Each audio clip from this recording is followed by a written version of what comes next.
തൃശൂരിലെ സിപിഐഎം നേതാക്കൾക്കെതിരെ ഗുരുതര ആരോപണം ഉന്നയിച്ച ഡിവൈഎഫ്ഐ ജില്ലാ സെക്രട്ടറി ശരത് പ്രസാദിനെതിരെ സിപിഐഎം നടപടിക്കൊരുങ്ങുന്നു. ശരത് പ്രസാദിന്റെ വിശദീകരണം കിട്ടിയ ശേഷം നടപടി തീരുമാനിക്കും. യുവ നേതാവിന്റെ പ്രതികരണം രാഷ്ട്രീയ ആയുധമാക്കാനാണ് പ്രതിപക്ഷത്തിന്റെ തീരുമാനം.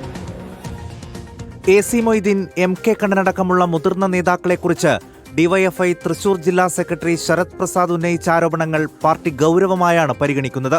ശരത് പ്രസാദിൽ നിന്ന് വിശദീകരണം തേടാൻ ഇന്നലെ തന്നെ പാർട്ടി തീരുമാനിച്ചിരുന്നു.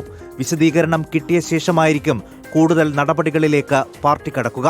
പാർട്ടിയെ പ്രതിരോധത്തിലാക്കിയ ഓഡിയോ സന്ദേശത്തിൽ അന്വേഷണം നടത്താനും പാർട്ടിയിൽ നീക്കമുണ്ട്. ഓഡിയോ സന്ദേശം പുറത്തുവന്ന ഉടൻ തന്നെ ജില്ലാ സെക്രട്ടേറിയറ്റ് അടിയന്തര യോഗം ചേർന്നിരുന്നു.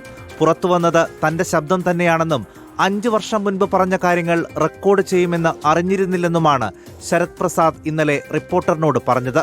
പാർട്ടി ജില്ലാ കമ്മിറ്റി അംഗം കൂടിയായ യുവനേതാവിന്റെ ആരോപണം വലിയ രാഷ്ട്രീയ ആയുധമാക്കാനാണ് പ്രതിപക്ഷത്തിന്റെ തീരുമാനം. തൃശൂരിലെ ഡിവൈഎഫ്ഐയുടെ ജില്ലാ സെക്രട്ടറിയുടെ വെളിപ്പെടുത്തൽ CPM-ൽ നടന്നുകൊണ്ടിരിക്കുന്ന ഗുരുതരമായ അഴിമതികളുടെ ഒരു അറ്റം മാത്രമാണ്. തുടർഭരണത്തിന്റെ വെളിച്ചത്തിൽ ആവശ്യാനുസരണമുള്ള പണമുണ്ടാക്കുക എന്നുള്ള നിലപാടിലേക്ക് പാർട്ടി നേതാക്കന്മാർ മാറിക്കൊണ്ടിരിക്കുകയാണ്. MK കണ്ണന്റെയും AC മൊയ്തീന്റെയും സ്വത്തന്വേഷിക്കണമെന്ന ആവശ്യം കോൺഗ്രസ് നേതാവ് അനിൽ അക്കരെയും ഉന്നയിച്ചിട്ടുണ്ട്. എന്നാൽ ജില്ലാ സെക്രട്ടറി പറഞ്ഞതിനപ്പുറം കൂടുതൽ പ്രതികരിക്കാനില്ലെന്ന് മന്ത്രി മുഹമ്മദ് റിയാസ് പറഞ്ഞു. ഇതിലിപ്പോൾ നിങ്ങൾ എന്ത് ചോദിച്ചാലും CPIM-ന്റെ തൃശൂർ ജില്ലാ സെക്രട്ടറി സഖാവ് അബ്ദുൽ ഖാദർ കാര്യങ്ങൾ വിശദീകരിച്ചിട്ടുണ്ട്.